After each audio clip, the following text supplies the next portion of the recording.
She was the daughter of Kenya's first president Mzee Jomo Kenyatta, and being born in the heart of revolution, she could have easily stayed in the shadows of State House. In the 1970s, she stepped into the most chaotic political arenas in East Africa, not as a daughter, but as the leader. And this is the untold story of Nairobi's first female mayor, Margaret Wambui Kenyatta. Margaret was born in Pumwani Hospital, Nairobi, 16th February the year 1928 to Mzee Jomo Kenyatta and his first wife, Grace Wau. Barely was she a year old, her father left Kenya to Europe to fight for the return of African stolen land. Growing up in Dagoretti, Margaret became an obedient, neat, and intensely inquisitive child.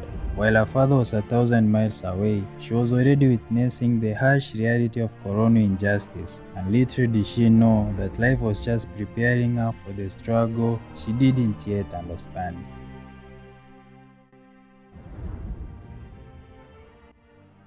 By the year 1948, colonial education system in Kenya was just designed for men. Most Kenyan girls didn't go to high school, but Margaret was an exception. Passing her primary exams, she broke the barrier and became the first girl to ever enroll at Alliance High School with admission number 1000. After Alliance, she went to teach at Kenya Teachers Training College in Kapenguria, where she worked for years without any salary. But she wasn't just teaching.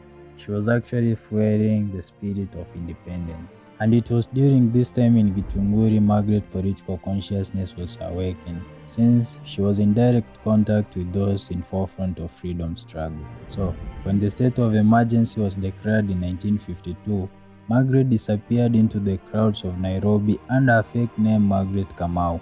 She worked as a telephone operator, a book binder, while secretly smuggling phytomedicine, personal letters to her father who was in detention. So when the father was out in 1961, Margaret not only became his secretary, became his confident and most trusted political ally.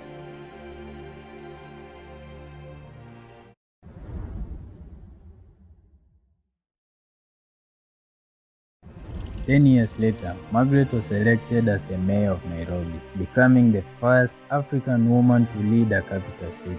And actually, it was during her time that iconic estates like Buruburu, Madaraka, and Jamhuri were born. After serving 2 years in City Hall, Margaret's leadership went global. She served as the permanent representative to United Nations and later Electoral Commission of Kenya to 2002, after which she retired to a quiet life in Lavington, where she died in April 5, 2017 at the age of 89.